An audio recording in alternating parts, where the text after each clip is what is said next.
बाकी रिलीजन्स के बारे में बाद में आती हूँ, पहले मुसलमान समुदाय के बारे में बात करते हैं, क्योंकि चाहे ओवैसी साहब हों, चाहे ममता बनर्जी हो, और फिर बहुत से विदेशी मीडिया जो है वो भी कह रही है it's an anti Muslim law, because आप मुसलमानों को नहीं शामिल कर रहे हैं, तो वो क्राइटेरिया ही है कि मुसलमान नहीं होने चाहिए। ऐसा नहीं है, आप इस लॉ को आइसोलेशन में नहीं दे सकते। इस देश का एक इतिहास है। 15 अगस्त 1947 को देश का विभाजन हो गया, देश 3 हिस्सों में बंट गया। वो बैकग्राउंड है। भारतीय जनसंघ, भारतीय जनता पार्टी हमेशा विभाजन का विरोध किया। हम कभी सहमत नहीं थे। इस देश का विभाजन धर्म के आधार पर होना ही नहीं चाहिए था, मगर उस वक्त किया गया। जब धर्म के आधार पर आप विभाजन करते हो और वहां जो अल्पसंख्यक है उन लोगों पर ढेर सारे अत्याचार हो, धर्म परिवर्तन कराया जाए, इनकी महिलाओं को अपमानित किया जाए, वो माँ बहन बेटी के लिए वो शरण में आए भारत की, तो क्या उसको यहाँ नागरिकता का अधिकार नहीं है? और स्वयं कांग्रेस के नेताओं ने आजादी के वक्त सैकड़ों भाषणों में कहा है कि अभी मारकाट चल रही है, अभी जहां है वहां रह जाइए, बाद में जब कभी भी भारत में आएंगे आपका स्वागत है।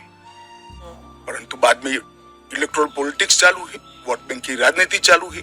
अपीसमेंट के कारण वो वादा कांग्रेस पार्टी ने कभी पूरा नहीं किया जो आज नरेंद्र मोदी पूरा कर रहे हैं। सर, जो बाकी समुदाय, बाकी जो रिलीजन्स हैं, चाहे हिंदूज हैं, जैन हैं, बुद्ध हैं, सिख हैं, उन सबको तो मैं मानती हूँ, ठीक है, देवर रिलीजन्स बॉर्न इन इंडिया। आंकड़े पर पारसी और अगर आप पारसी और ईसाइयों को ला सकते हैं, वो जो रिलीजन्स है, they were not born in India, तो अगर आप पारसी और ईसाइयों को ला सकते हैं तो मुसलमानों को क्यों नहीं? देखिए, मुस्लिम आबादी के लिए ही वो हिस्सा भारत का भाग नहीं है। वो भूमि इसीलिए दे दी गई थी। फिर तो हर देश से अव्यवस्था से जो आना चाहिए, इसके लिए भारत के दरवाजे खोल लो। भारत कहां बचता है? अखंड भारत के जो लोग हिस्सा थे और जिन पर धार्मिक प्रताड़ना हुई है, उसको शरण देना मैं मानता हूं हमारी नैतिक जिम्मेदारी है और हमारी कॉन्स्टिट्यूशनल रिस्पॉन्सिबिलिटी। और स्मिता जी, आप आंकड़े की गहराई में जाइए।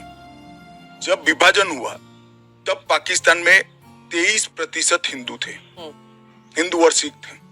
आज 3.7% बच गए। कहां गए सारे?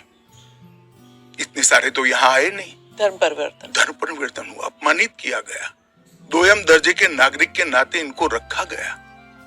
कहां जाएंगे ये लोग? क्या देश इसका विचार नहीं करेगा? देश की पार्लियामेंट इसका विचार नहीं करेगी?